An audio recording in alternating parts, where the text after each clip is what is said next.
everybody. This is another episode of Suffering in Silence. I'm your host, Dr. Larry Walthour, coming broadcasting booth, and we're so grateful to be here once again.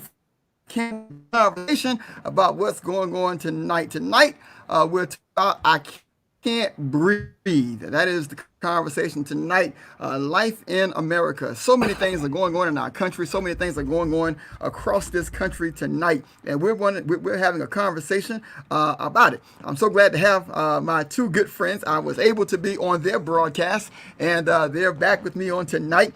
We got Pastor Curtis O. Robinson, pastor of Baptist Church in California, and Heely, Westminister Presbyterian Church, also in California. So we're grateful to be able to come to you live on Facebook and on YouTube. So tell Lottie, tell Dottie, tell everybody to tune in on the conversation. We'd love to have you. We're going to get our conversation started. I'm going to ask Pastor Robinson and Elder Heely to just introduce yourselves and let us know who you are. That's fantastic. Why don't you go first, Pastor Heely? You got a promotion tonight. I'm not going to tell your pastor. Well, I'm a member of the Presbyterian Church, and we changed our form of government a couple of years ago to where an elder is now called a ruling elder. A ruling elder, right? Ruling elder.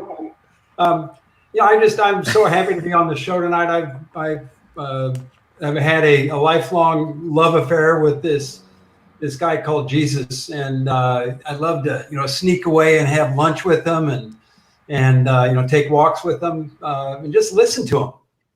He's the best friend I ever had. Second best friend is Curtis O. Robinson.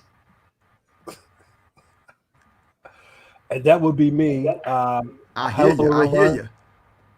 Curtis Robinson, senior pastor of the Faith Church, along with my buddy. He's my big brother. I call him my big brother. I'm actually bigger than him in size, but he is actually just a little older than me, so I give him the distinction of being my older brother. But he's a good man. So I pastor the Faith Church here in Oakland, California, and I don't do StreamYard, but I'm having fun with it. What you see below me is the roof of our church, and those are solar panels that are on our church. That is a 120 megawatt system. So, I had the opportunity to show it. Why not? Because we're resources of God. We use God's resources, and so instead of going into the hell, the earth, and to bring up dirty energy, what we do is that we reach up into heaven and get clean energy. So to my friend, Dr. Walthour, it's just great to be with you this evening. And hello, everyone out there in Pennsylvania land. It's good to be here today. Wow. Thank you, man. Thank you for joining us on tonight. I know you all are 3 hours behind, but we're just so grateful, man. We had a wonderful conversation when you had me on as a guest on your show. And before we start, let's talk about the show. You have a show, I think it's every Friday, and you and Elder Heely has a wonderful platform. Take a few moments and talk about your show and what you're doing before we get started tonight. Great. Fantastic. Pastor Walthour. It's called Momentum, a Stewardship Idea. The show actually, this is 2020. This is some history for Elder Heely. I actually first did this show in 2006 on the campus of El Cerrito High School, and it was still called Momentum, a Stewardship Idea.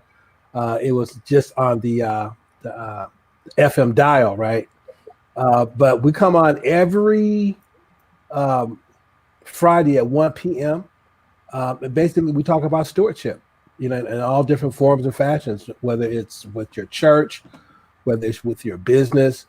And then I had a great idea, and I asked Elder Heely, whom we have worked with in the past, to be my co-host. And so he said, yeah. And I said, great. And so I think our first show, I said, I'm salt and he's pepper. And let the good times roll, man. You know, so we talk about a multitude of things. We'll be on tomorrow. Check us out. Jeff, who's our guest for tomorrow? Your brother. My brother. Your other brother.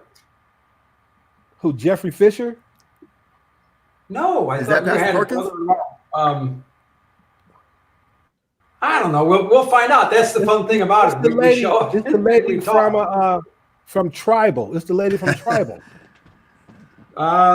She's not firmed up yet. She's on November 6th or 7th. But just to grab that for she's not firmed up yet. See, you got so many guests lined up. You just don't know, man. You got it like that. But listen, it's interesting that you talk about Dr. Walthour, because last economic justice here in America and what that means. And we went through just a very candid conversation about economic justice, how your zip code can really determine your wealth and income. Zip is a major in terms of lending, in terms of financing, in terms of credit. There's so many things that a zip code can put you on the trajectory for in terms of poverty or wealth. Talk a little bit about some of the things that you're doing. I know you're bringing some banks to the inner city. You're doing some work to test a little bit about that and how economic justice is really impacting life in Oakland and California as we go through this pandemic.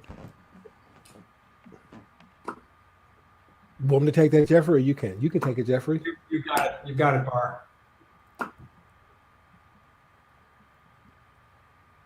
You take it, Bar. You want me to take it? Okay, great. So one of the things that happens in oppressed communities is opportunities that really don't blossom. They never come up. So it just so happened in my community, and you see that's the roof of my church, right?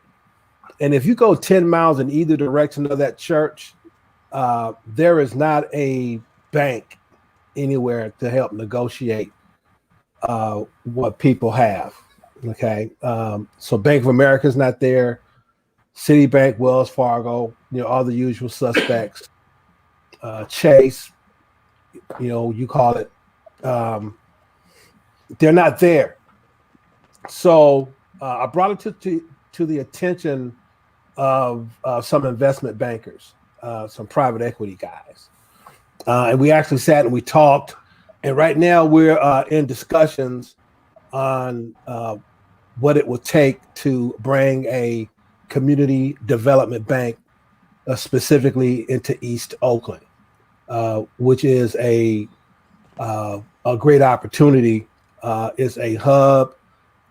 If you go deep East Oakland, it has the largest concentration of African American homeowners in the state of California. There are more African Americans that own homes in East Oakland. I'm talking deep East Oakland, which you'd have to come out here so I can show you that, right? But that concentration, they have more African Americans that own homes than anywhere else in the state of California. And so, I have members, they get calls all the time. You want to sell your house, you want to buy it, because gentrification is bad. So, we're in the preliminary stages. We're in our discovery stage, right now. But, we are lining things up. Okay. And, we're lining that putt up, once we get the ball close to the green, so we can sink that putt, because there has to be an alternative in a community as such, other than liquor stores to cash your checks, grocery store to cash your check, or i.e. payday loan centers, which in California last year, 2 years ago, had a profit of like $41 million in fees that come from oppressed neighborhoods. Wow. So, that's what we're in discussions right now, and so I'm just saying that the gig is up. It's time to pay up, and that's just how it goes. If I could add a little bit to that. That's interesting, Doc. You're on the edge of so many Oakland. What I was thinking about here, and I read this really fun book pretty regularly called the Bible, and there's a story in there about the parable of the sower. You know, the seeds went on the good ground, went on the bad ground, and went in the rocks, and went in the weeds. You know, we in America, we talk about how great we are. Well, quite frankly, if you look at the depth of topsoil in the United States, it's about 2 feet. The depth of topsoil in Europe's about 6 inches. So we were born on third base, think we hit a triple because we're on some incredible land, and we think we're incredible farmers. Well, we're reasonable farmers, but we were blessed with incredible land. East Oakland and all of Oakland has got the best land in the world, and I'm not talking about dirt on the underneath the grass. I'm talking about the people in Oakland. It's incredible soil that's ready to explode with good stuff if we just put the right seeds on them. And the parable is not lost here. It's great dirt. Just get some seeds there, water it, and let it grow. Exactly. And can I add also, and I like the theological paradigm that Elder Heely brings to this discussion, because it shows us, what we can do if we, pay attention to the text. So there's another story, another parable in the text where it talks about there was a wealthy man, and he had 3 stewards, and he was on his way to a long journey according to the text. To one he gave 5, to one he gave 2, and to one he gave 1. The one whom he gave 5, he doubled down on and he invested. He made a resourceful contribution with the assets that he had been given as a steward to manage, because that's what a steward is. Oikonomos is the Greek word. It is a steward, a manager of someone's house, almost literally. One he gave 2, then he gave one person 1, and he upchucked it. I always say, kind of like, in a funny way, well, I try to keep it light, that the one who went and hid his talent must have been Baptist or something like that. The other guys, must have been Catholics and Episcopalians or something, right? So, but Walthour, we have to, develop a construct of understanding what risk really is, and it's more of a risk to not take one, right? You mentioned, than it is to just sit on your hands and not do anything at all. I think that makes sense. You mentioned a key word, I think, and I think there's a slight delay on the communication, but you mentioned the word risk, and I think as we look at economic justice here in America, and what that means in terms of really bringing about not just equality but equity. You talked about home ownership. You talked about investing, and it's interesting that you mentioned that within a 10-mile radius of either direction, there's one bound your church. There's not one lending to within 10 miles within any direction. No. Well, and the if I can crack the joke, around your I'm church, in is East that Oakland. predominantly mixed or predominantly black? It's brown. It's black and brown. It's black and brown. Mm-hmm. It's black and brown. And there's no financial institution in that area. No. At all. Not at all. Now, hey man, what's going on, Walthour. You know how to call it. There's a financial institution in East Oakland. It's just they don't advertise on TV. It reflects Right? it reflects, I think, a deeper problem that it reflects how banking institutions and banks in general look at that investment and about gentrification. And one thing that we're advocating here in York is, rather than gentrification, we want to see revitalization, because gentrification, you're really displacing people. You're changing the area for the good at the expense of moving people out. I think a better investment is to revitalize the area, keep the people in their homes, keep the people in their communities, and begin to bring life back, revitalization. And when you do that, the people will invest, in their own when we revitalize. So I think it's very interesting. Elder Heely, talk a little bit about that. I see that you want to bring in on this conversation. Talk a little bit about what you see as what we done. Talk about economic justice. You bring up that parable about stewardship. Um, that you may talk a little bit about how we can do that in terms of investing in people, investing in property, investing in places. Well, thanks for asking the question, and it's a critical element.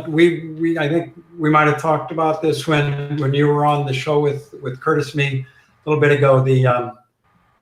When the Indians were paid ostensibly $24 for what Manhattan, if they had put that in a savings account at 6% and drew the interest out every year, $24 at 6% would be $1.44. Over 500 years, they would have gotten about $720 in interest. If they had reinvested that money at 6% and let it compound, it'd be worth in the billions of dollars.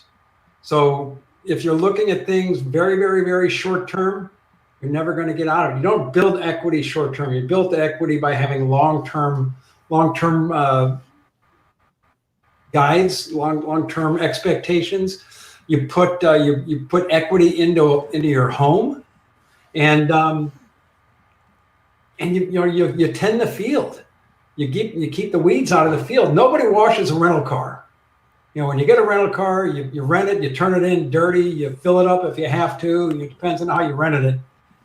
Without ownership, you're just renting everything. So I agree with you entirely. Gentrification is a blight on the black man in Oakland, black man and woman in Oakland, where we're saying that this property will never have great value if it stays in your hands.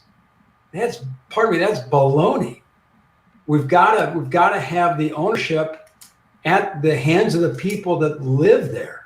Then you can start building multi-generational wealth, and you can use that wealth. You can access it when you need it for certain things. If you want to send your kids to college, if they're so inclined, or to trade school, whatever it is, that's not a cheap thing to do. Well, you can use the wealth that you built in your home with a good lending institution, hopefully a community bank in the community, that will help you, because they know in lending you the money to have your children go to college, go to trade school, whatever it is, they're going to be contributing members to society. And it just starts building. It's paideia.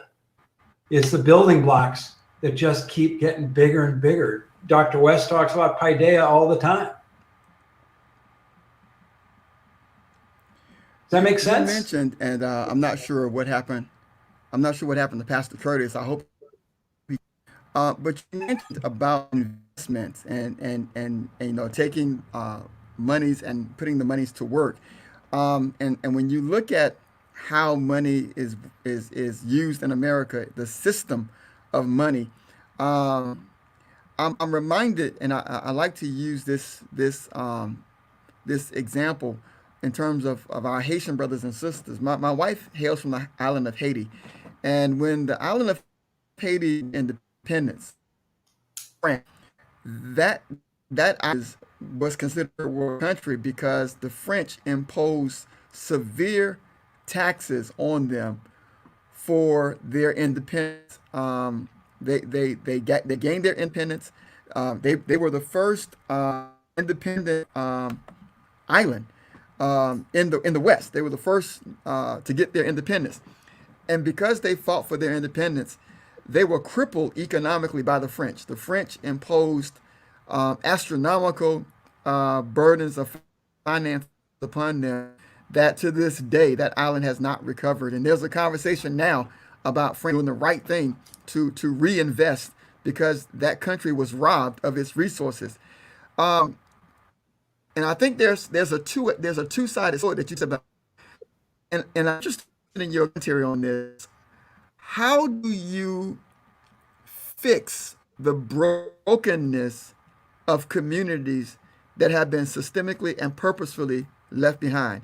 I know in our communities we call Black Wall Street, and Black Wall Street were thriving communities, and what they would do, they would bring urban development, and in most cases wherever you saw a Black Wall Street community, the expressway came through. In Miami, I-95 came through and wiped it out. In other cities, the same thing happened. The taxes would go up. They would regentrify the area. They would burn down Black Wall Street. So there's a system of wealth, and I'm interested in your commentary because you're talking about trying to really that have been systemically left behind. How do we get that conversation started about what happened, how we got here, and then how do we move forward in a progressive manner? I'm going to start with Elder Heely, and then Pastor is back on, and we'll come back to Pastor Robinson. Because I'm interested. You bring up a very good point about investment and how to get that, and I'm interested in your commentary on that, Dr. Heely. Thank you. I definitely am the least educated of the three of us, so I appreciate being called doctor, and I'm not, but thank you. I would say that first of all, we live on this earth because of God's grace. So the first place that I think you've got to invest is in your church. Your church is the support system for the entire neighborhood. So you tithe or whatever gift that you can make to the church is just returning to God what's God's. This is it always amazes me that when something goes wrong, it's God's fault. When it goes right, it's my fault. This is all. Come on. If, Arthur Ashe said when he found out he had AIDS because of the bad blood, should I blame God for the bad if I don't give God credit for the good? We've got to. So anyway, first you tithe or however you want to give to your church. Then you pay yourself. Then you pay your bills, and you got to pay yourself first. Second, church first, and then you second. But that money that goes into the church coffers, then the church is doing its great works. It's doing its evangelism. It's supporting the community. It's paying the salaries of incredible people like you and Dr. Robinson, Curtis O. Robinson. Those monies that are in the church are often just held in a cash account. They're not really doing anything. I think that when I was doing some work with universities back in the St. Louis area, we looked at each college and they would have so much in their college budget. They sat on 5 times as much cash as they ever spent. You can allocate part of that capital and make that available, invest it in the community. It can be deposits in a community bank that is then making loans to people within the community. Don't send it out of the community. Keep it in the community where it can grow. Exactly. Very well said. That's an interesting dynamic. Pastor, talk a little, and before you come in, talk a little bit about the role you feel the church, because Elder Neely brought up a good point about how the church can play a vital role. And I know you worked on Wall Street for many years. You have Wall Street experience, so you understand how the dynamics of investment works and how that goes. As a pastor, I'm interested in your view. What role should the church be playing in the revitalization of our communities, particularly the communities where our churches are located? As you comment also on what Elder Neely just said. It all goes down the same funnel. What Elder Heely says, especially depending on what your gift is and where you're gifted at, right? I think that what will happen is that communities will be built around churches that are doing something for the people, right?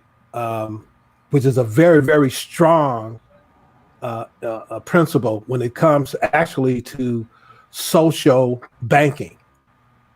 Is this idea sustainable? And will this idea help people? Right? So first of all, the first thing that you're not talking about is, how quick can we turn a profit? Right? Churches have to begin to identify themselves as profit centers, PROPHET centers first. And then once you understand your prophetic voice, then what happens is that you begin to respond to the call of God, i.e., is Faith a well-heeled church? No, it is okay. It is certainly not like some of the, other churches that surround it. However, we responded to the needs of the people, and we average about feeding 300 to 350 families and individuals every week. And so now, guess what? We're looking at business plans from grocery stores now. Why? Because that's a natural fit, right? We've done the prophetic word. Jesus says you got to feed the hungry, right? Heely does the same thing in Tiburon now, and he ignores the fact that he lives in one of the wealthiest counties in America, right? But he still understands that there's a call to help people and to serve them, so before a church can understand its economic platform, it has to understand first its biblical platform, its theological window with which it looks out of. And then once you do that, then the Lord begins to open up doors. The Holy Spirit, begins to open up doors and conversations. You begin to meet people, just like with Nehemiah sitting at the king's table, right? Pretty much while he's tasting the king's drinks, fortunately nothing happened, but no, he's right there, right? And so, I think we as a church sometimes, and this is what messed me up, and I'm gonna be quiet, but this is what messed me up. What messed me up, Walthour, was this: how can a church come into a ghetto or an oppressed area and not transform it, not fix things around it? And so to me, that was like, okay, I'm not understanding that paradigm. So therefore, and I'll cut, right, so you can ask your question. So therefore, what I'm saying is that if you operate in certain gifts, what God will do is that he will open up doors. The fact that I did work on Wall Street was an advantage to me that some pastors don't have. I get it, right? However, it's like, since you know me, Walthour, that means that you know what I know, because now that means I share with you what I know. And that's what you call paideia. It's a Greek learning system where everybody benefits, but the populace is academically prepared. All right, I'm done now. I'm talking to you. May I add? For those who are listening, this is Suffering in Silence. For those who are listening to Suffering in Silence, I'm your host, Dr. And I'm talking to my good friends from California. We got the California, Pennsylvania connection tonight. Pastor Curtis O. Robinson of the Faith Church in Oakland, California, and then Elder Jeff Heely, the Westminister Presbyterian Church in outside of Oakland. And we're having a great conversation tonight, just a general conversation. And we just opened up with economic justice, and we're going to talk about some other issues as well. But this is Suffering in Silence, and your comments are welcome. We do have a stream, so if you are listening on Facebook or YouTube and you have a question, please make sure that you share your comments, and we would love to hear from you. Pastor Robinson and Elder Heely. Elder Heely, you was about to say something in response to what Pastor Robinson just said. Yeah, thank you. It's I always loved hearing Curtis be that funnel of the word of the Lord coming through. I wanted to bring up two things. One, we all listen and believe in Matthew 25:35 and Matthew 25:36. Feed my people. Did you visit me when I was sick? Did you visit me in prison? That's pretty literal. That's easy to do. not easy to do. It's hard to do, but it's something that has to be done. The other thing I wanted to just touch on, two parts to it. Money is not the root of all evil. It's the love of money that is the root of all evil. It's because you can only have one supreme God in your life. When you make money the number one supreme God in your life, you cannot win. So use that money as a tool to bring God's justice to the world. There's a fellow who, Curtis and I have talked about this a lot.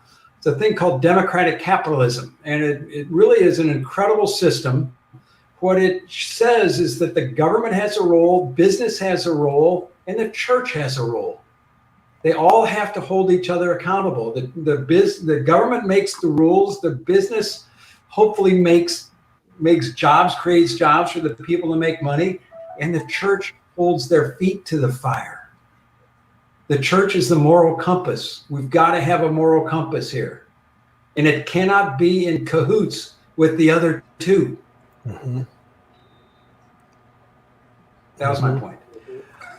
That's because I know one thing that we're doing here is we're collaborating, and we're building some of those partnerships that you just talked about, churches, community organizations, businesses, and we are building a coalition to really address the systemic issues, the underlying issues of racism. That includes economic justice. It includes systemic injustice. It includes law enforcement. So we're building partnerships to really try to bridge the gap between the Black and brown communities and law enforcement. And we see what's happening across the country with the mistrust between those two communities. So I think you're onto something, because it worked. When you begin to build those relationships like you're talking about, and then understand the dynamics of the community, it brings forms of conversation about what true justice is. Simply seeing something that is wrong and making it right. And John Lewis said it this way: good trouble. If you see something wrong, do something about it, say something about it, get involved. And so I'm very encouraged to and I want you to keep in contact with me, because I would love to see the transformation that takes place as banks begin to reinvest and revitalize that area. I think that is very, very telling and very powerful. And those partnerships, has so many years. We see COVID-19. We've been talking. I know Pastor Robinson and myself talk more, and I want to get your number, Jeff, so that we can keep in contact. Value your insight when we're talking. COVID has really exposed how divided this country is, how vulnerable we are, and importantly, it's where we are in terms of compassion. That we're living in a culture and a time where it seems like people are more self-driven than they are concerned about others. We hear civil liberties, their conversations of masking and social and everything that goes on with this pandemic. And I think COVID is really a proving point for this nation and for this world, because there are so many other areas of conversation. And I know we've had some candid conversations, Curtis, and I know you had a conversation this morning about racism. Talk a little bit about the role you see that racism is playing in this perpetual cycle of what you're seeing in Oakland, a thriving church and no banking institute, then talking about a 50-mile radius. You're looking around your area. So talk a little bit about how you all are facing and challenging and overcoming the systemic racial overtones that you're seeing in Oakland and your surrounding areas. I'll let Pastor open it, and then Jeff will come in. Pastor? Great question, Dr. Walthour, and I really enjoyed that article that you sent about white evangelicals and what's going on with the church and what have you when it comes to this particular perspective. Now, to be real clear and honest, We can talk about race. The reality is that God never intended for us to talk about race as a color. He intended for us to talk about race as a part of humanity, meaning that it's the human race that we're after. We live in a society, it's specifically this one, basically that grounds its social and economic system and platform on the empirical backdrop of the Roman Empire. Today, we still have senators. There are still images and symbols in the White House of centurions. If you don't believe me, just casually look at some of the art that's in the White House, right? You go into churches and you see the American flag, in churches. That was a jump, but I can't talk all day. So when you talk about racism in America and a systemic platform on which it lives, America was a business project out the gate, right? It is not a coincidence that when those slaves came to Boston Harbor, that they got there simultaneously with the European settlers, because it was clear that the technology of the day, which was slave trading, the technology of the day, which was human trafficking, will be a large part of what America did. What America did better than other countries was that America turned slavery into a platform of terrorism. So, when you read books about white slaves, right? You talk about indentured Irishmen, right? And Heely can testify to this, because in the cradle of his DNA, right, in his ancestry, there were Irish people, who came to America looking for an opportunity, right? So, when you come to a land looking for an opportunity, that's exactly what it is. It's supposed to be an opportunity for you to have. However, when you quarantine a certain group of people, a certain ethnic group of people, and you pigeonhole them and say, okay, this is your class, this is where you are, this is what you're going to be used for, then it just begins to create this pendulum of pain that begins to run in and out of society. So the sad thing is that I've always said this. I think the discussion is about classism, but we can't get to that real discussion on classism because we always get stuck at racism. And the reason that we get stuck at racism is because we have love issues, right? If you look at myself, you look at you look at Jeffrey Heely, and if you just cut right beneath the skin and just peel the layers back, honestly, we are the same. Our DNA is the same, right? We're humans.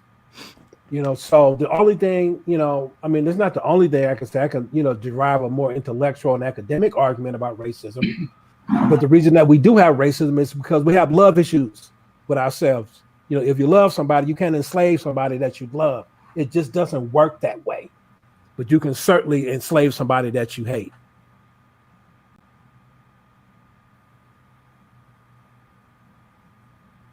Wow. So I'm gonna take this question from a little bit of a different perspective. And Curtis, thank you for your erudite answer there. It was really from the heart and absolutely proper. In my little church over in Tiburon, right across the bridge, the Golden Gate Bridge from San Francisco, we used to have a meal program that we would feed the homeless once a week. And yeah, there's homeless in Marin County, one of the richest counties in the world. And we'd feed about 25 people a week. Well, before the pandemic hit, the church had made a decision. We're really fortunate. We've got a growing church. We have we're adding on to our church. We're making it bigger in this time when churches aren't. But part of that was redoing the kitchen, so we had to give up our lunch program, and we were worried about that. But our brothers and sisters down in Sausalito, another little town just south of us, picked it up. So they started doing 25 lunches a week in their kitchen. Well, then the pandemic hit, and they had issues. There were restaurants that were helping out, and those restaurants got shut down because of the appropriate shelter-in-place orders that were made. So we volunteered our high school kids and our men's group that Curtis is a very important part of. We volunteered to fill the gap that was needed in Sausalito. So we said, we'll bring you 25 meals. We don't make them at the church. People come to the parking lot. I've got the trunk of my car open. People bring them. I've got my gloves and my mask on, and we put them in the car, and we're just praying to God that we got 25 the first week. Well, we got 82 the first week. We got 82 the second week. We just finished our 28th week, and we're at 5,285 meals. We're doing a huge amount, more people, and they are all eaten. We've fed. If each lunch was put 1 foot apart, we've done a mile of lunches, and it's so incredible. People want to give. They want to help. I think that we've seen a lot of division. We've also seen a lot of inclusion. There's a thing that Curtis and I have talked about before, and there's an old bromide that people offer when you're in a bad place, and it's that God never gives you more than you can handle. No, I'm sorry, but I say baloney to that. What God, if you take the first you in that statement and make it personal, individual, and you take the second you and make it community, then it's true. God never gives you more than we can handle. I am my brother's keeper. My brother is my keeper. Some days you are an angel, and some days you have to be an angel.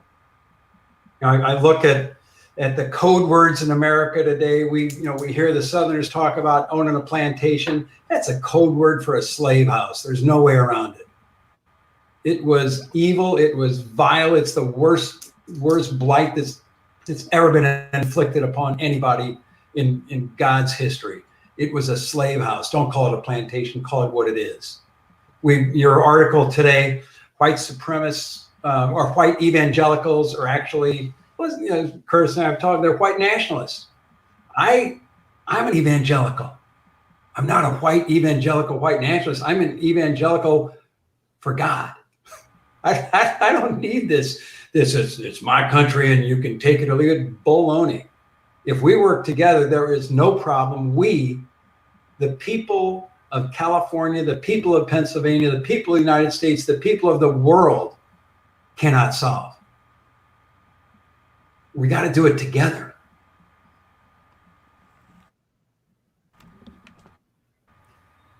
That report you're referring to is an article that just came in July. It's making rounds where they did a survey of our white brothers and sisters, because we see now, particularly with the civil unrest in our country, a lot of our white brothers and sisters have really come alongside, and in many instances, they're on the front lines. A lot of these protests, and a survey was done in response to the George Floyd murder, and that survey found out that our white brothers and sisters who are not religious or hold no religious affiliation are less racist than our white brothers and sisters who are religious. That was that actual survey.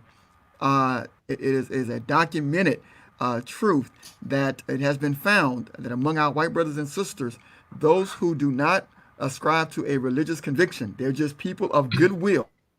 They don't go to anybody's church.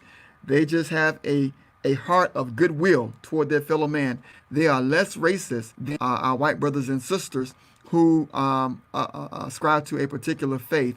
And for that article, it was evangelical movement. We were talking today, and I think Pastor Curtis said something. It it made me rethink thing. And he talked about religious nationalism. He said it's not about really being evangelical or Protestant. It's about being a nationalist. And when we began to use God's word to propagate a nationalistic ideology, it dethrones him from his sovereignty, because God is not about he's not about a nation. He's the sons, and he's sovereign over all nations. And a point that I've been saying for so long, and almost echoed. I really believe that racism is a camouflage for the true discussion. We're seeing in this country, it's about the haves and the have-nots. And as we're busy with race, richer, poor keeps getting poor, and we see the income disparity in this country widening every year. And I believe the true issue is classism. Talk a little bit about that. I'm interested in terms of the what Dr. King called the brotherhood of the beloved community. How do you feel, Heely and Pastor? How do you feel, Doc, Jeff, we can get the conversation started to get to the point where we are working together as brothers in our churches? A lot of our churches worship together, and you, most of your conversation is from a theological angle, and I appreciate that. So I'm gonna ask you for the church aspect of this, and then Pastor Robinson, I would like for you to give me a more broader context. What do you feel, Jeff, the churches can do to really begin to talk and have an honest conversation about the beloved community, and really moving beyond and working together to attack systemic racial problems in this country? Because here where I am, a lot of our churches, we'll worship together. Blacks and whites will worship together. You know, we'll have our worship experience, and when we leave the church, go to our own house. There's hurt or systemic injustices.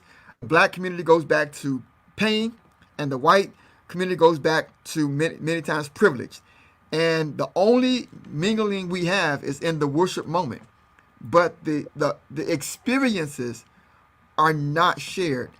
So I'm interested in your viewpoint. How do you think the church can turn this corner? Because I know in the Presbyterian church, that conversation has been happening a long time. I think the Presbyterians are probably a lot further along in racial dialogue than a lot of brothers talking about this among the Presbyterian church.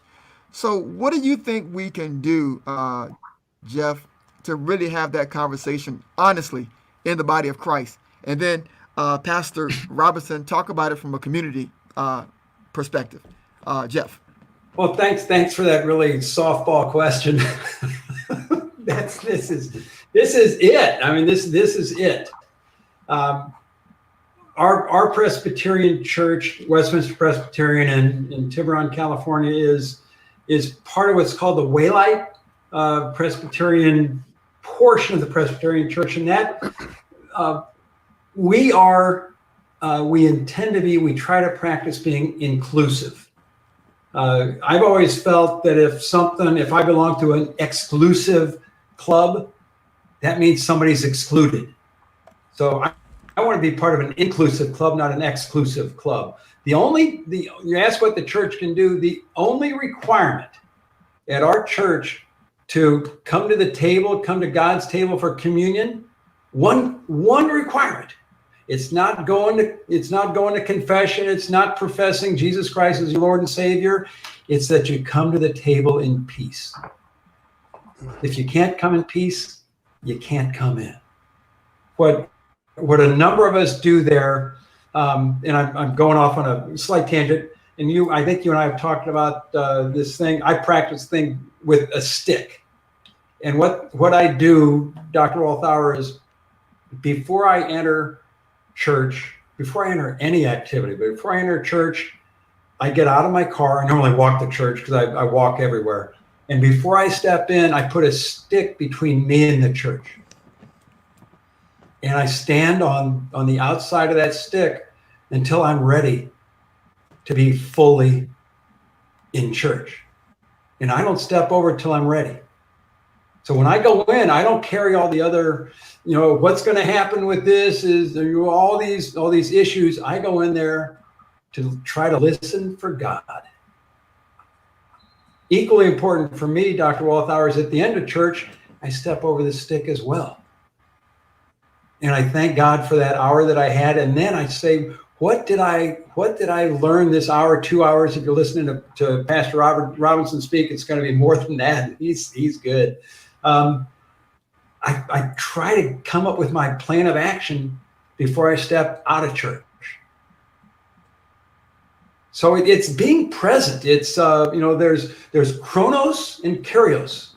Chronos is the Greek word for time. That's just a minute, a second, a year, whatever is chronos. Kyrios is being in the moment. So I think if we can walk in and stay in the moment, we can't look at that burning bush forever. Our eyes will go, will burn out. But spend as much time in the burning bush as you can and carry it with you. Okay. That was great, Heely. I appreciate that. I like what you said, an action plan. That I think is very important, that we have a plan to do something, that we come to God's house and we are charged. God always gives us a commission to do something. And I think that is so powerful what you just said. A lot of us just come to hear and go back and don't have a plan of action to said, be a hearer and I'm hearing, but I'm applicating what I'm hearing by doing something. Action plan. I like that. I'm going to use that, an action plan. Pastor Robinson. Great. Again, Heely, that was great.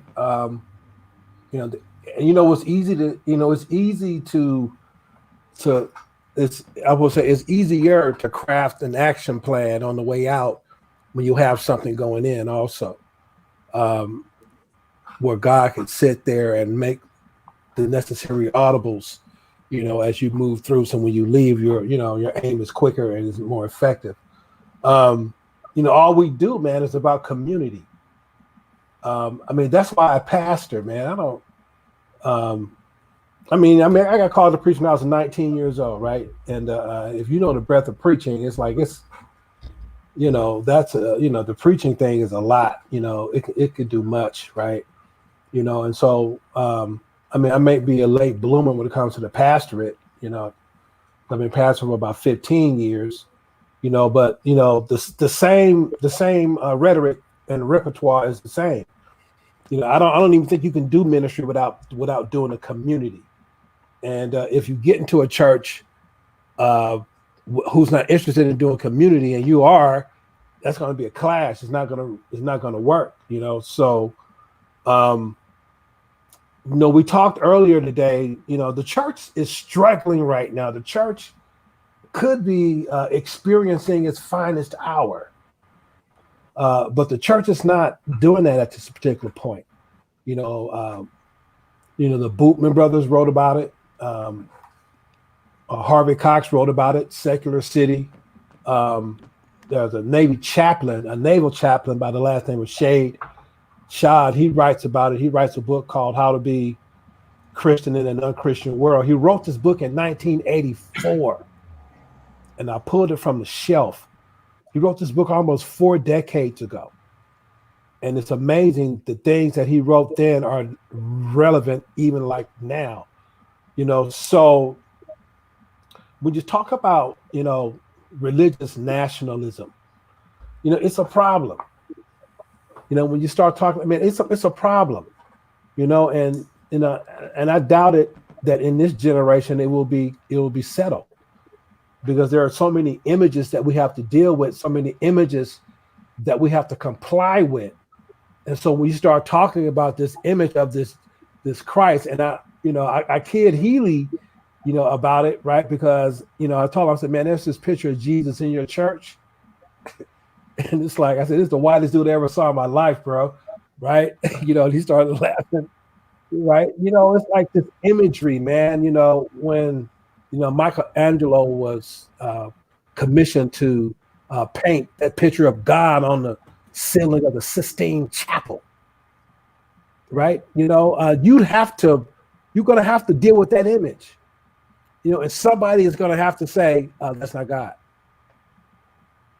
It's art.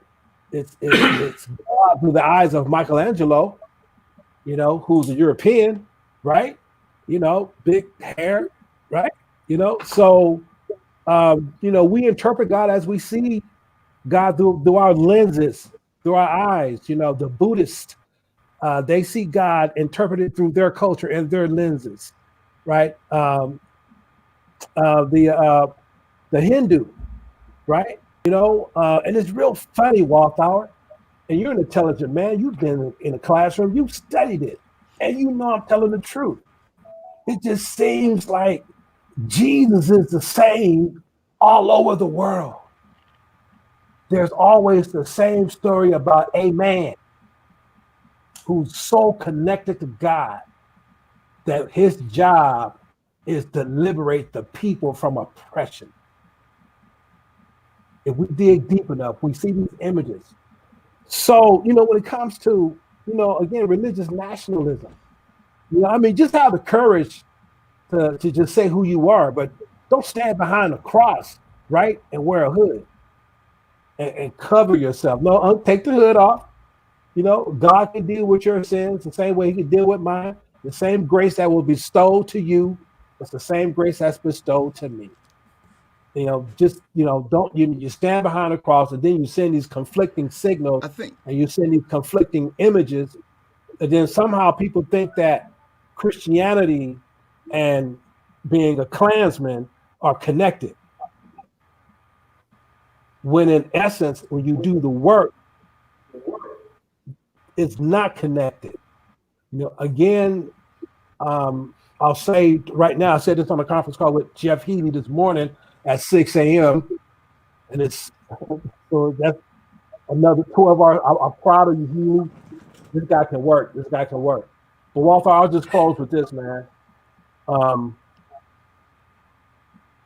It takes someone to have a certain amount of wisdom to engage in this thing called the human struggle, right? And it takes some leniency. You have to be lenient with one another. Heely is from a different culture or background than I am, right? I'm from the south side of Richmond. He's from this little town in Illinois, right? Yep, right? Totally different. Yep. Totally different. The town where Heely is from, his grandfather was a city council person. Am I right, Jeff? He was the county physician, yeah. The county physician, right? Kind of like the medical examiner of the day. So he had roots there, man. To hear his story, about his family, man, it's didactic, right? It is the American story, so we say, right? But then there are other stories that are out there too, So as I ramble and blunder, in this discussion on racism, man, it's like basically we need to quit it. We just need to quit it, and we just need to stop it.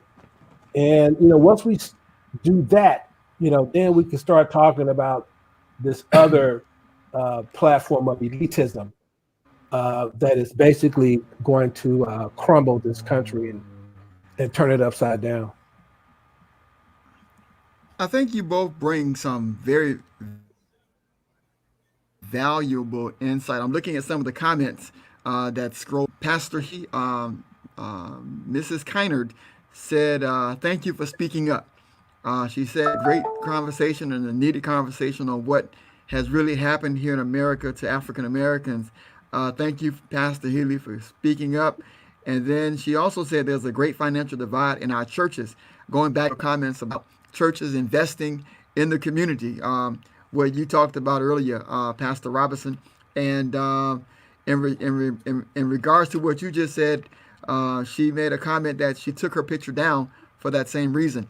I think you both bring something to this conversation that I think we have to come to with. I was preaching a couple of weeks ago. We've been blessed to have some white brothers and sisters. The church that I pastor is predominantly African American, but we do white brothers and sisters who attend in person when we're in person, but also who have joined online. Who recently joined, she's a white sister that recommitted herself to Christ. I was preaching the cultural Christ versus the biblical Christ, and that in this country and in the West, the cultural Christ and the biblical Christ are not the same. They aren't. And in her life, she was to church early, and she left because of during the '60s of what the churches were involved with the suppression in the South for Black people, segregation, and even with slavery. The church was a proponent of that. The European church in this country was an advocate for slavery. Many of the pastors were slave owners. When you looked at the Ku Klux Klan, Klansmen were in various aspects. Some of them were pastors, some of them were church officials, some of them were in Christianity. And because what she saw, she left the church because she couldn't reconcile how we could say we love the biblical Christ and yet carry out these atrocities. And I made the distinction that the biblical Christ and the cultural are not the same. And it's something what you said when you started this conversation, Elder Heely, that you go to lunch with him, you walk with him, you spend time with him. And because of that relationship you have with the relationship won't allow you to operate in a way that's counterproductive to your brother. That's the biblical Christ. He puts love in our hearts for everybody, regardless of their race, their creed, their color. Even if they're not Christians, we love them just the same because of who they are. And so when I made the distinction about the cultural Christ, because the cultural Christ turned the blind eye to Jim Crow. The cultural Christ turned the blind eye to racism. The cultural Christ, in instances, advocated those things. When she understood that there's a distinction between the cultural Christ and the biblical Christ, she reached out to me. She says, "Pastor, thank you." She said, "I felt that way for a long time. I didn't know how to articulate it. I now understand that the kingdom Christ and the cultural Christ are not the same." And I think we have to come to grips that in many of our churches, whether it's a Black church, whether it's a white church, Hispanic church, a lot of what we are propagating does biblical Christ. It reflects cultural image of Christ that we have. And because we have an image of Christ that we fashioned in our own hands, we've nationalized him. We've politicized him, political party. We've made him a part of this. We made him a part of that. And we've taken the fact that he's a king. We serve a king. We don't serve a president. We don't serve a mayor. We don't serve a governor. We serve a king who is sovereign above everybody. King of kings and Lord of lords. That's who he is. So he's greater than the Democratic Party. He's greater than the nationalist movement. He is sovereign. And I think once we put him where he belongs, he will give us what we need to really do what needs to be done to tackle this. So I'm grateful for the conversation, and I think our viewers are listening as well. Jeff, I want to go back to you because one thing I appreciate about you, Doc, you're very candid about talking about tough issues. You don't run conversations, whether it's racism, whether it's with economics, whether it's systemic. You always give a biblical context to that discussion. I'm interested in this as a believer, and then this land needs, and I believe that healing comes from the church. I think this country cannot be healed until the body of Christ is healed, because we have the gift and the ministry of reconciliation. What steps can we take to really bring about the healing? We see this country bleeding, racial. This election that's coming up, we see so much division, fear, hate, vitriol. How can church, in a unified way, be prophetic, as Pastor said, but yet be about what this country needs from God in this moment? What can we do as believers to really bring about the healing, the balm of Gilead that this country, these communities so desperately need? Elder Heely, and then Jeff, you can also, Curtis, you can also come in on that as well. Thank you. This past Friday, Curtis and I had on the show an incredible sister, Janie Mines. Janie's from Elkins, South Carolina, the first African-American woman graduate of the U.S. Naval Academy. Just a phenomenal lady. She is so incredible. There was a fellow who's also from her town, whose brother was a classmate of mine at the Naval Academy, and I'm not going to say his name because he was so embarrassed about it. He was on a Google chat or something, and he had a hot mic, and this man was on the board of trustees of the Naval Academy Alumni Association. He had achieved some incredible power within that organization. Well, what he said on that hot mic would, my mother would still be washing my mouth out with soap, and she's been dead for 4 years. She'd come back. It was wrong what he said. And our sister Janie is an incredible woman of faith. She's a pastor's kid, a PK, and she drove down to this brother's house in Florida, couple 3-hour drive down there, and she spent 4 hours with him, forgiving him and acknowledging his sins. She forgave the sinner. She remembers the sins. So we have to be able to forgive the sinner. Jesus did that for us, but forgive the sinner. One thing I want to, if I could, just for a second, I read a book a while ago, and I read almost as much as you guys do, not as much, but pretty much. And those, I think it's the Hindus that have 57 gods in their worship places. And somebody asked, "Do you have 57 gods?" And the Hindu leader said, "No, those are 57 faces of God." So I like to think you use the wonderful word, Dr. Walthour, about reflection. I like to think of God as a huge disco ball with an infinite number of mirrors. So each one of us look into that disco ball and we see ourselves, our godness reflected back at us. So I think if we realize that if I'm another person from another time, another place, I'm going to see a different vision of God in the mirror. My vision is the one that's my reflection. It is not the reflection. It is a reflection.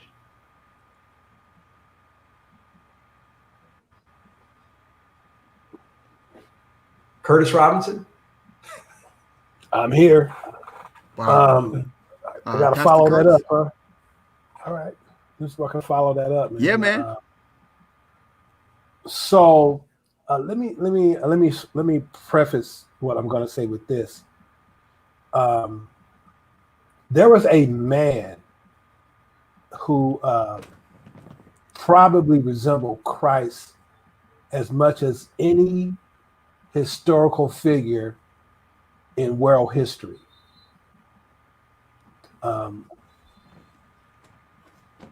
But he never set foot inside of a church.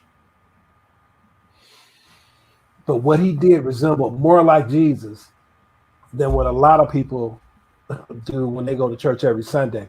And that was Gandhi.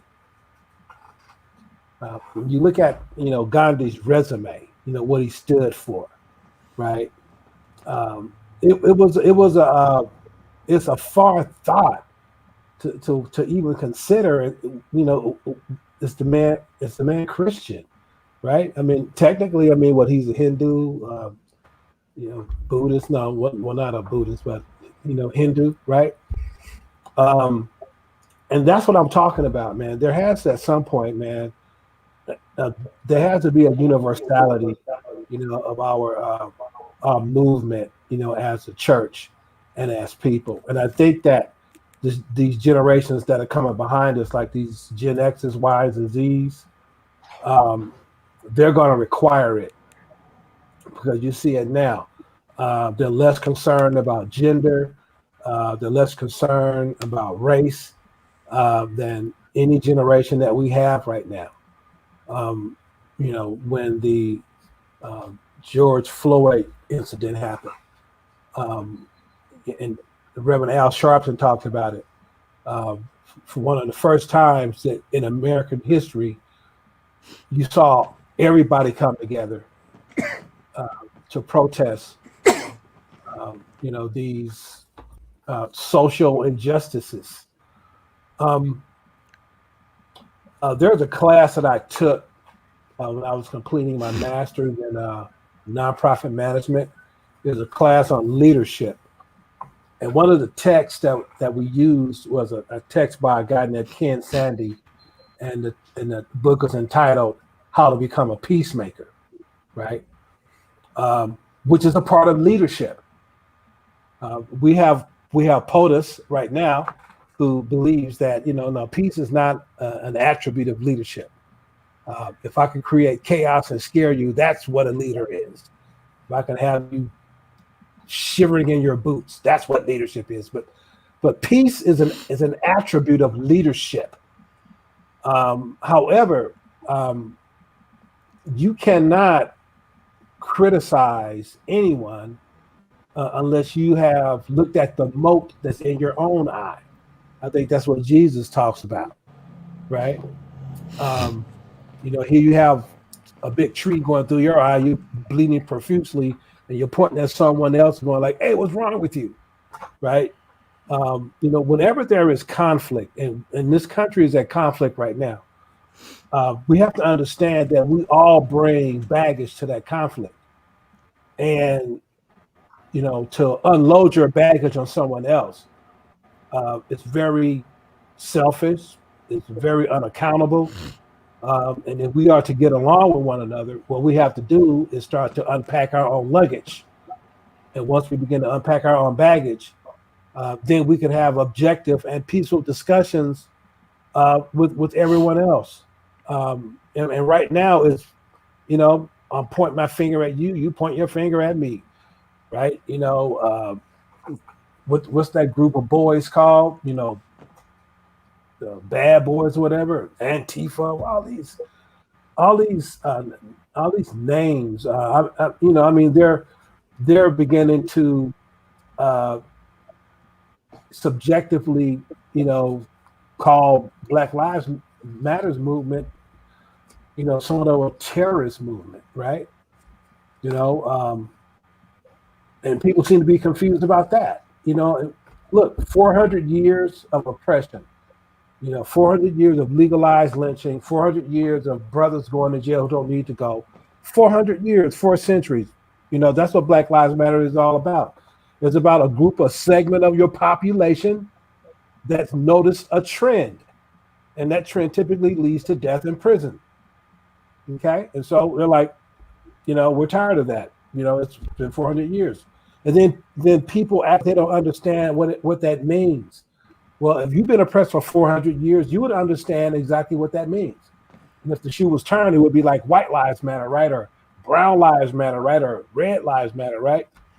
We have to at some point understand this text. Jesus was in his ship, basically minding his business, taking a nap in the deepest part of the ship. There was a storm that came. There was chaos. The Bible said it was a tempest. It was very violent. Very violent. It was the sea was protesting.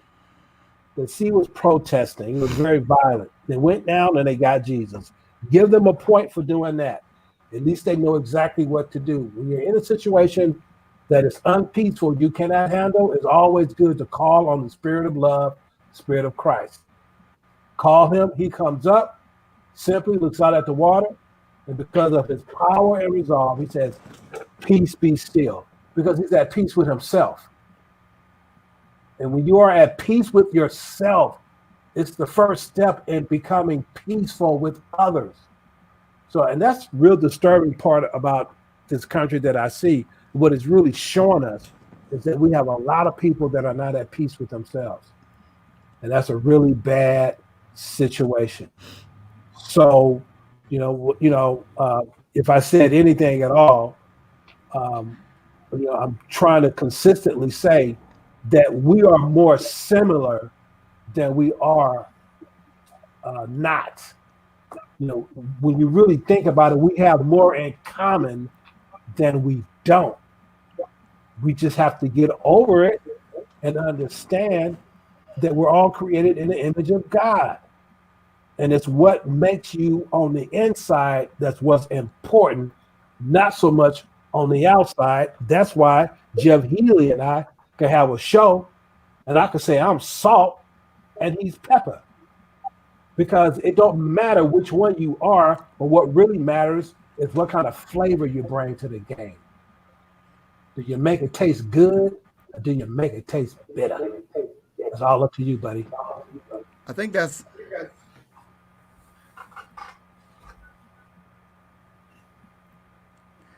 you bring some very insightful points, and tonight the segment is entitled "I Can't Breathe." The survival factor. I can't breathe. I think Al Sharpton put it best when he said George Floyd was a microcosm of the black experience in this country. That for 400 years, the system has had its knee on our necks. From the time we got here in 1619, we have under systemic oppression, the knee of hate, the knee of racism, the knee of lynching, the knee of Jim Crow, the knee of the dismantling of Reconstruction, the knee of states' rights to own slaves, foundation for the Civil War. That knee of hate has been upon the necks of black people, and the George Floyd murder is a personification of our experience, and our people have been legalized terror, state sponsored. When you look at police brutality, when you look at how policing in America came about, it came about as a result of the Fugitive Slave Acts, when states deputized men in the North and bring back slaves to bring them back into the South. That's where policing in this country began. And so there's a correlation between the law enforcement community when you look of how we got here. Now, does that mean all blacks? No. What I'm saying is that the system of law enforcement in this country evolved from capturing slaves and bringing them back into slave states during the Civil War. Of course, after the Civil War was over, you still had in Texas for 2 years, black people thought that they were still, which is why we celebrate Juneteenth. So when you talk about I can't breathe, it's I can't breathe because of economic injustice. I can't breathe because of systemic injustice. I can't breathe because of racism. I can't breathe because of classism. I can't breathe because I don't have access to health care. I can't breathe because I live in this zip code, and because I live in this zip code, I'm already marginalized. As we prepare to close out this conversation, I think you touched on it, a good place to close, and that's the vote. We're at a turning point in this country, and I'm not fearful, but I am afraid. Not afraid like what the Bible says. God gives the spirit of fear. That's not what I'm talking about.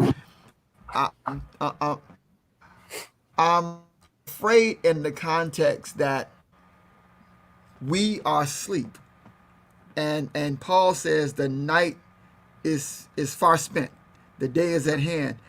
And we see elements of democracy under attack in this country.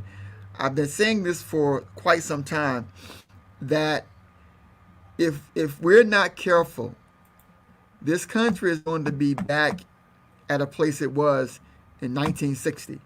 When you look at the Civil Rights Bill of 1964, the Voting Rights Act of 1965, great landmark legislation, 1968. When you looked at separate but equal, Roe versus Wade, the health care, there seems to be an agenda. Lindsey Graham made a comment. He came back and said he was being sarcastic, but while he was questioning the sitting candidate for the Supreme Court, he made a comment that I don't think was very funny. And he talked about the good old segregation. This coming from a man that just a couple of days earlier said African Americans can go any place they want in South Carolina as long as they're conservatives. And so we see this remnant of the segregation South still active in Congress. Make no bones about it. There's racism in every party. There's racism in Democratic Party. There's racism in the Republican Party. There's racism in Independent Party. There's racism in Libertarian Party. Every aspect of the country. It's in the church. It's in business. We cannot think that it's not. But I see an agenda, and I see this country going in a place that if we're not careful, we're going to be at an apartheid state. And this is no indictment on my white brothers and sisters, but there is a power culture that as this country becomes a white minority, that culture is not going to give up 400 years of power because they are minority. We had apartheid in this country before. It's called segregation, Jim Crow South. South Africa was a white minority controlling a black majority because of legalized apartheid. It was in culture. It was in the country to laws on the books that were unconstitutional. And now those very laws, those very landmark legislations are going to be revisited. And my theory is, if we're not careful, some of the landmark legislations of our days will be struck down. The Voting Rights Act has already been gutted. And we saw what happened in the South. As soon as the Supreme Court made that decision, the southern states that were under surveillance by the federal government began to immediately oppress African vote. We saw it immediately as soon as that ruling came out. The next is the healthcare crisis. Obamacare. That millions of people now have access to health care, and that's about to be possibly struck down. The Civil Rights Bill, possibly struck down. The voting rights, that means that our right to vote can be overturned in this country, and we will be right back where we were in 1960. I want both of you to talk about the need to vote in the election, not because of the candidate, but because of the as Americans. John Lewis says that voting is the most powerful nonviolent tool we have in a democracy. And he says if we don't use it, we can lose it. It can be in a way. And because he understood there's an agenda to suppress the vote or overturn the right to vote for people of color in this country. Every 30 years, the sitting president has to reauthorize the Voting Rights Act. I think George Bush was the last president to sign it. If the president does not sign that, rights to vote in this country is basic. So for us, it's not a guarantee. So I want you to talk about the need to vote, to understand what that's about, and to speak to the audience about voting in this upcoming election. I'll start with you, Pastor Robertson, because you brought it up, and then we'll hear from Pastor Neely in the conversation. I think we had a conversation, man. Y'all just keep it real. Salt and pepper. I'm gonna start calling you next time I have you on my broadcast. I'm gonna call you Salt and Pepper. Let me get Salt the and Pepper music, comes man. from Pennsylvania. So talk about the voting and why we need the voting, and then we'll hear from Elder Heely. Awesome. Voting is an act of responsibility. All right, it's your power as a citizen. It's one thing that this government will give you. This government doesn't give us much, right? But for free. This is voting. It doesn't cost you anything, right? So within that construct, you have to be concerned, about the voting structure here, in America. Now, we had Dr. Cornel West on our show, I think a couple of weeks ago, and he sent me this article from this Canadian newspaper. And in this article, Dr. West suggests that this country is not that far from being subjected to a full onslaught of a neo-fascist movement. We're seeing that it's kind of unbelievable that Donald Trump has people at this level of stir. And I said, when the level of stir, it's like I made some bread, right? And in order to make bread, you got to knead it. And you would think that the rhetoric that he has would not even make it through the kneading process. But not only has it made it through the kneading process, it's in the baking process. Donald Trump has a cake in the oven, and it's rising, and you can smell it. And these guys are fearless. They will risk their lives. I talked with our security guy today, and you look at the Oklahoma City bombing, right? You look at what happened in Las Vegas. You look at what happened in your territory, Walthour, in 2018, with the shooting at the temple there in Pittsburgh, right? Pittsburgh. Right, in Pittsburgh. Pittsburgh, yeah. Right. It's, this is, for them, this is a movement. Look at Charlottesville. Yeah, Charlottesville, Mother Emanuel. For them, this is a movement to the extent where they're willing to die for this proposition in which they have laid out. So, the best you could do, without being violent is go and vote. Go get your ballot. And, and I love what's happening in this country because, you look at Harris County, Texas, right? Deliberately trying to skew the voting process. People are like, you know what?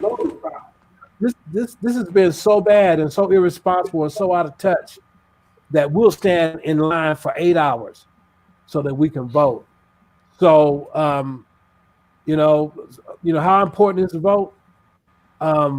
This is how important the vote is. When my daughter was 18 years old,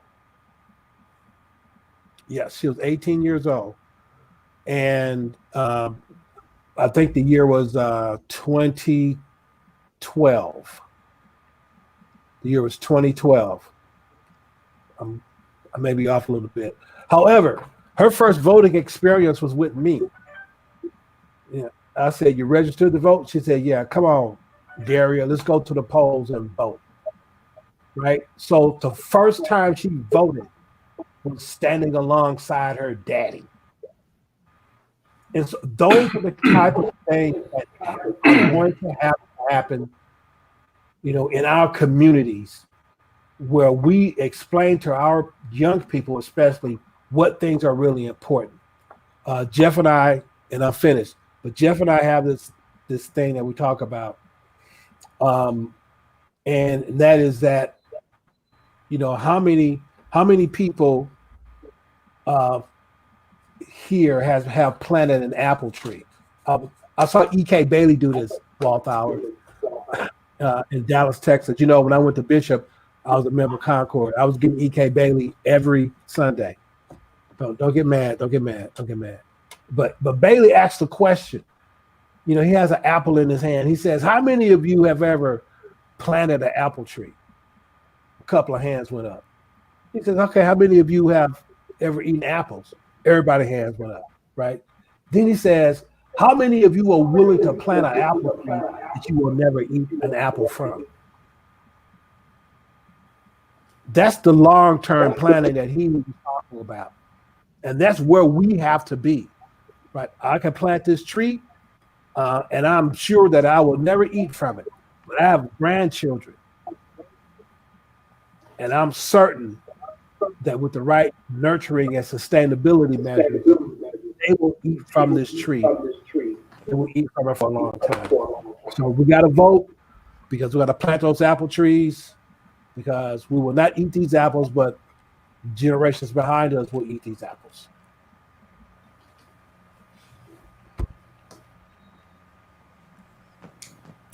Jeff? Okay. Wow. Thank you, Curtis. A number of years ago, I woke up in the middle of the night and I just had, was open. The spirit it's always there, but spirit came in and threw this little thought in my mind about trinary systems. Now, we in technology know binary systems. Binary is a 0 or a 1. And it began a long time ago. That's how Boolean algebra designs all these sorts of circuits and the like. And for some reason, God planted the word trinary in my mind. And I thought, what the heck is a trinary system? Trinary.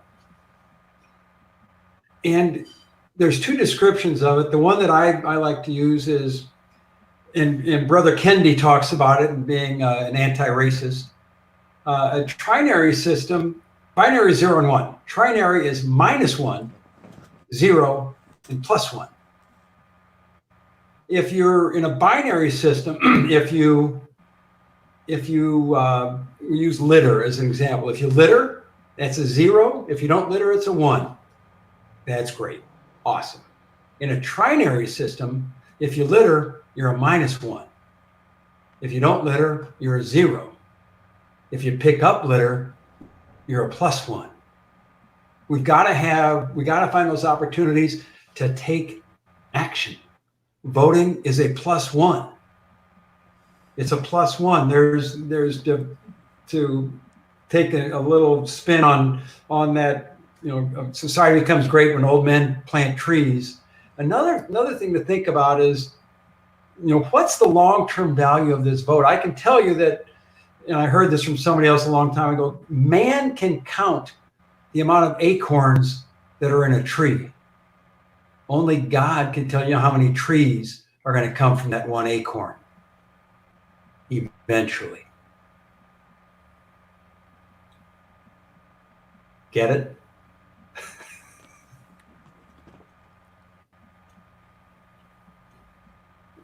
Generations. Talking about generations.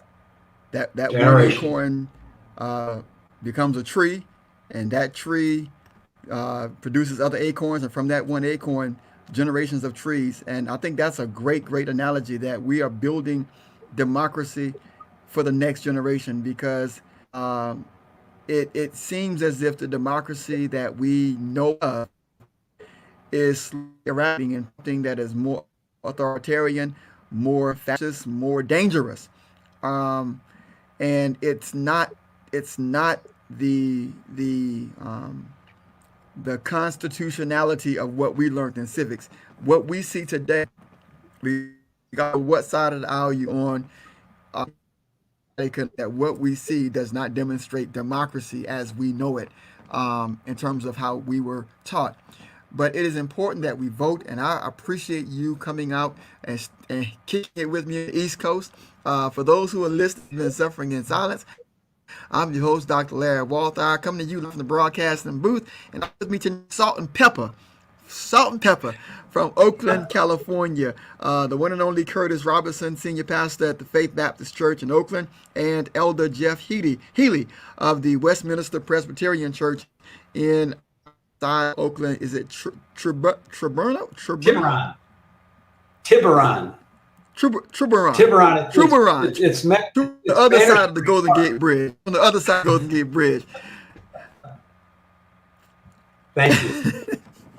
What an honor and a privilege to be on your show. We're getting ready to close out again. We're so to have you. We're going to give you an opportunity to give us your contact information. I know you have the show. We want to let you give us your information again, so our listening audience, if they're not busy on tomorrow, they can tune in. We just remember on the East Coast, 1 o'clock their time is 4 o'clock our time. So your show at 1 o'clock is because of the time zone. So we're going to let you, if you have a Facebook page, if you have some information that you would like to share for our audience to reach out to you again, to all the comments. Thank you so much for tuning in tonight. Adia, hey, how you doing?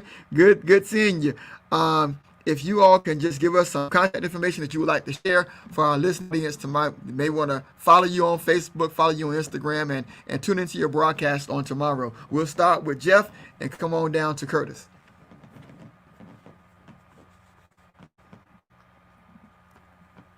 I had to unmute. Sorry about that. Curtis will give you the link to the show.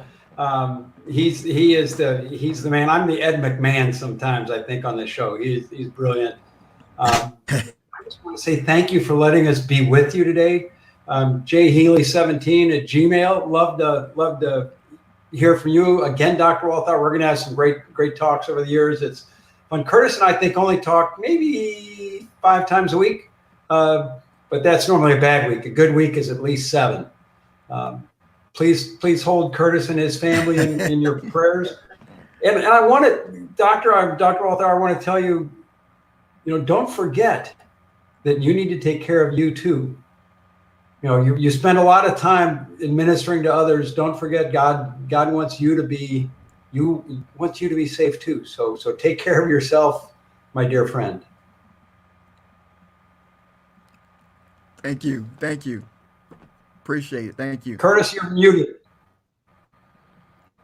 Curtis, you're muted.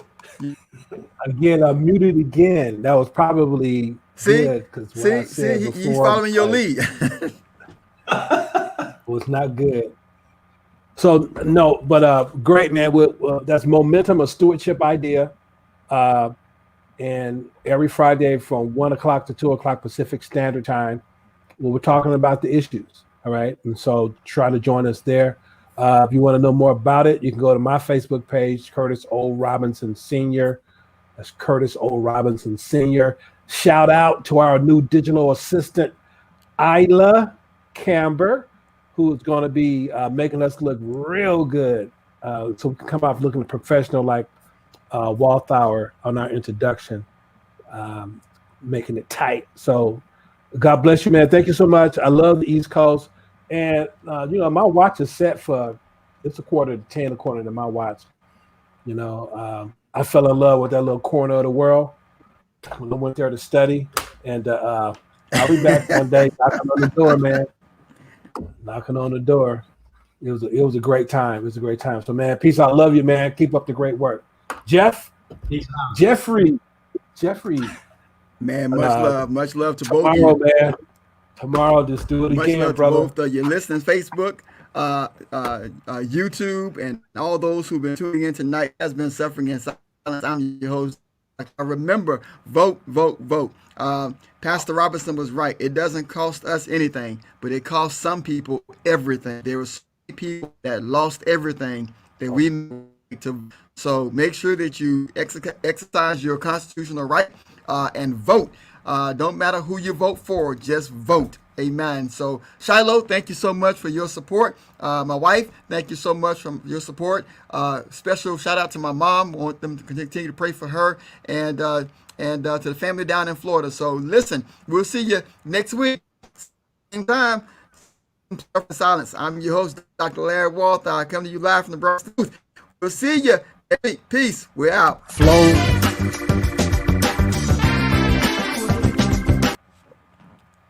I like that. Do that again. That was good. Yeah, I'm gonna get that. We're gonna get that, Jeff. That was nice. Dr. Walthour, thanks for letting me on your show. It was just what an honor and a privilege. Dude, he had you listed as, I had to go, I said, look, man, he's We're not the glad to senior have you, pastor. man. Senior pastor. We have the senior pastor